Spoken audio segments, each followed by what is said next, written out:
Shalom, selamat berjumpa lagi dengan Valen Grace Ministries, Loving, Studying, and Sharing the Word. Sudah lama sebenarnya saya kepingin membuat sebuah video tutorial, yaitu tentang video tutorial seri menghafalkan ayat. Tetapi baru sekarang saya mendapat kesempatan, dan ini mau saya pergunakan untuk membagi sebuah seri video yang membahas tentang seni menghafalkan ayat. Saudara-saudari yang dikasihi oleh Tuhan Yesus, kita hidup di zaman milenial. Beberapa orang mengatakan bahwa zaman milenial ini zaman yang kontradiksi. Dalam arti, satu segi ini memberikan kemudahan yang luar biasa. Segala sesuatu sekarang dapat dinikmati, dapat diambil dan dapat ditemui secara mudah. Kalau dahulu membeli buku itu satu prestasi yang luar biasa, tapi sekarang yang namanya e-book itu dapat di-download dengan cara cuma-cuma dan luar biasa banyaknya. Namun selain kemudahan, zaman milenial memberikan tantangan yang tersendiri, yaitu adanya satu fenomena paperless, yaitu suatu kondisi yang banyak menghindarkan kertas. Ini dalam satu segi positif, dalam satu segi yang lain menjadi tantangan. Positifnya, kita tidak perlu banyak menumpuk kertas, tapi tantangannya ada beberapa kegiatan yang menjadi berkurang nilainya. Salah satu contoh adalah tentang seseorang yang menghayati firman Tuhan. Sekarang lebih gampang, yaitu hanya dengan HP dia bisa membuka. Namun yang menjadi tantangan, tahu alamat tetapi tidak hafal isinya. Budaya menyelidiki secara struktural dan analisa itu memang mau tidak mau membutuhkan ketekunan dan ketelitian yang banyak dibantu dengan kertas.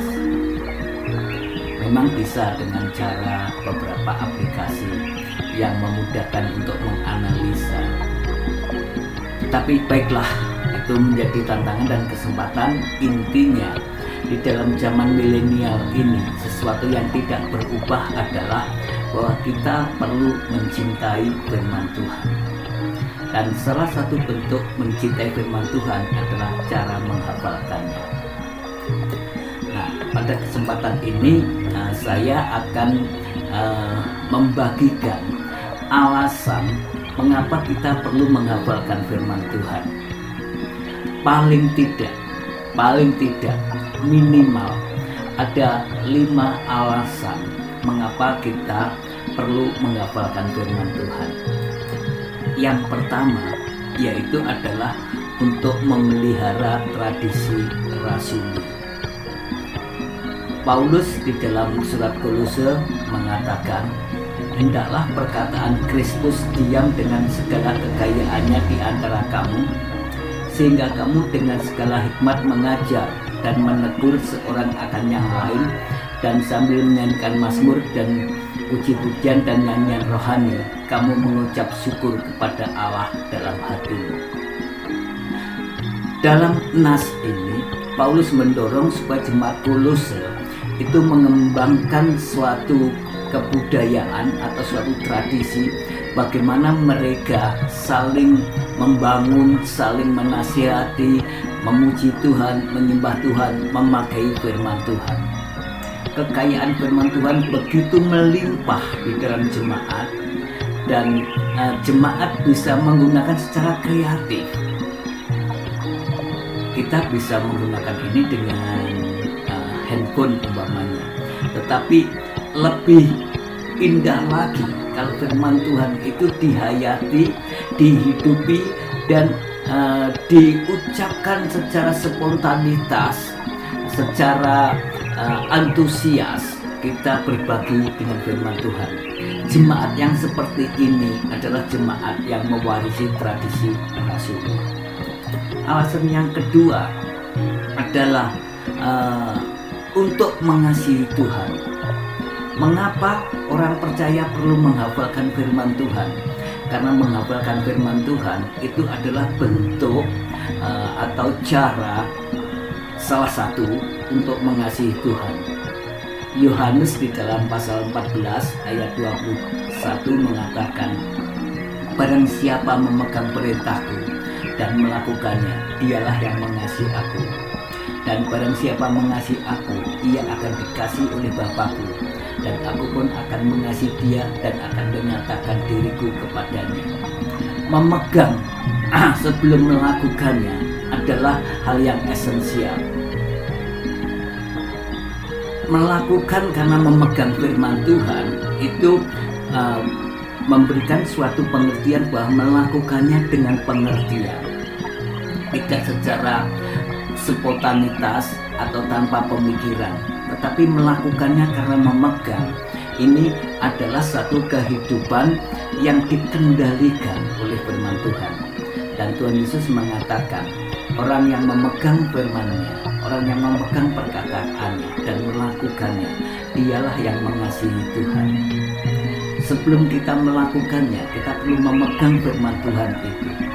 Dan dengan kata lain, kita perlu juga menghayati, menghidupi, dan menghafalkannya. Itu alasan yang kedua, yaitu kalau kita ingin mengasihi Tuhan dan mencintai Tuhan, seharusnya kita juga menggunakan salah satu caranya adalah menghafalkan firman Tuhan. Alasan yang ketiga, mengapa orang percaya perlu menghafalkan firman Tuhan? Karena firman Tuhan itu memberikan nutrisi kehidupan secara rohani. Setelah dibaptis, kemudian dipenuhi oleh Roh Kudus, Tuhan Yesus dibawa ke padang gurun. Di sana dia dicobai.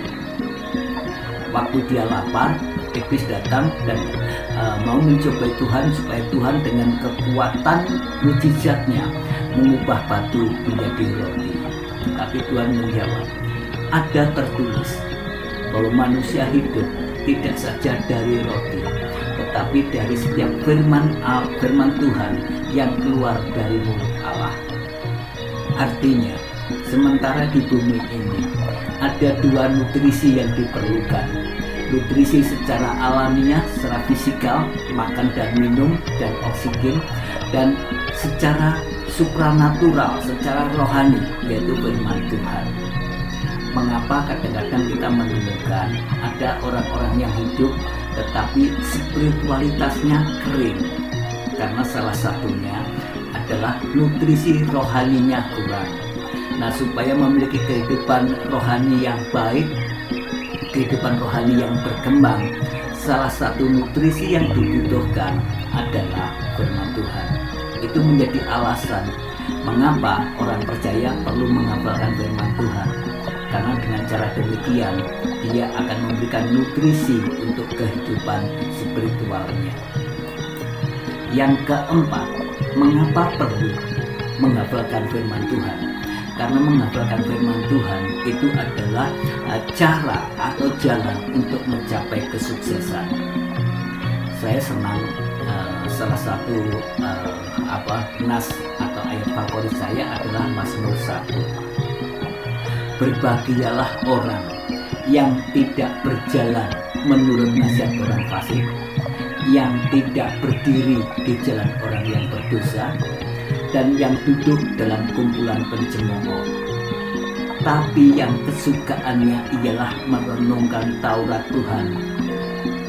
Tetapi kesukaannya ialah Taurat Tuhan, dan merenungkan Taurat itu siang dan malam. Ia seperti pohon yang ditanam di tepi aliran air, yang menghasilkan buahnya pada musimnya, dan yang tidak layu daunnya, dan apa saja yang diperbuatnya berhasil. Ini diulangi lagi oleh Yeremia dengan bagian yang lain, bahwa merenungkan firman Tuhan itu juga adalah salah satu cara untuk mengandalkan Tuhan.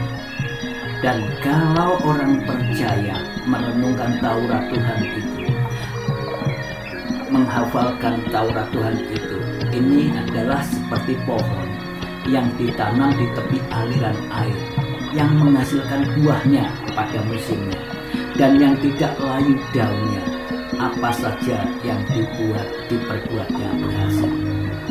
Sebuah cara yang berlawanan dengan ayat 1, yaitu tidak berjalan menurut nasihat orang fasik, tidak berdiri di jalan orang berdosa, dan yang tidak duduk dalam kumpulan pencemooh yang hasilnya adalah kesia-siaan, tetapi yang kesukaannya ialah Taurat Tuhan dan merenungkan Taurat itu siang dan malam. Ini adalah cara orang percaya untuk mencapai kesuksesan, keberhasilan, dan keberuntungan, bukan dengan cara duniawi, tetapi dengan cara-cara spiritual dan cara-cara yang benar. Yang kelima, mengapa kita perlu menghafalkan firman Tuhan? Karena firman Tuhan itu adalah senjata untuk kita berperang secara rohani. Tadi di dalam Matius pasal 4 saya mengutip satu tantangan Tuhan ketika dia dicobai oleh iblis. Tuhan selalu menjawab, ada tertulis. Ketika dia dicobai fisik dengan kelaparan dan dicobai untuk mengandalkan kekuatannya sendiri untuk mengatasi itu, dicobai untuk melakukan itu, Tuhan Yesus menjawab, ada tertulis. Ketika dia dicobai untuk membuat popularitas dengan cara yang salah, yaitu naik ke hubungan bait suci dan meloncat turun karena iblis mencobai bahwa malaikat akan menopangnya, dia mengatakan ada tertulis. Ketika setan atau iblis mencobai Tuhan dengan menawarkan kekayaannya dan mau menjadi Tuhan atas dirinya sendiri karena untuk menyembah iblis, Tuhan menjawab, ada tertulis. Peperangan dengan iblis yang paling ganas itu adalah di medan pikiran. Hawa jatuh dalam dosa karena pikirannya diracuni. Paulus mengatakan bahwa peperangan yang dia lakukan adalah menawan pikiran-pikiran yang melawan Tuhan, ditaklukkan kepada Kristus. Dan kita di dalam peperangan rohani ini, untuk menjaga supaya kita bisa bertempur dengan baik, adalah menjaga pikiran menurut firman Tuhan. Dan itu caranya, salah satu caranya adalah dengan cara menghafalkan firman Tuhan. Saudara-saudari yang dikasihi oleh Tuhan Yesus, kita hidup di dalam zaman milenial, serba gampang. Tetapi marilah kemudahan itu tidak meninabubukkan kita, namun kita akan berjuang untuk menghafalkan firman Tuhan, karena firman Tuhan itu mempunyai keuntungan untuk kita yang menghafalkannya. Itu akan membuat kita memelihara tradisi rasuli. Itu adalah cara untuk mengasihi Tuhan, dan itu akan memberikan nutrisi untuk kehidupan rohani kita. Dan ini adalah strategi dan cara untuk mencapai kesuksesan serta memperlengkapi dengan senjata rohani untuk dalam peperangan rohani. Demikian yang saya sampaikan hari ini, dan saya ingin hari-hari berikutnya dengan video-video berikutnya. Terima kasih, Tuhan memberkati.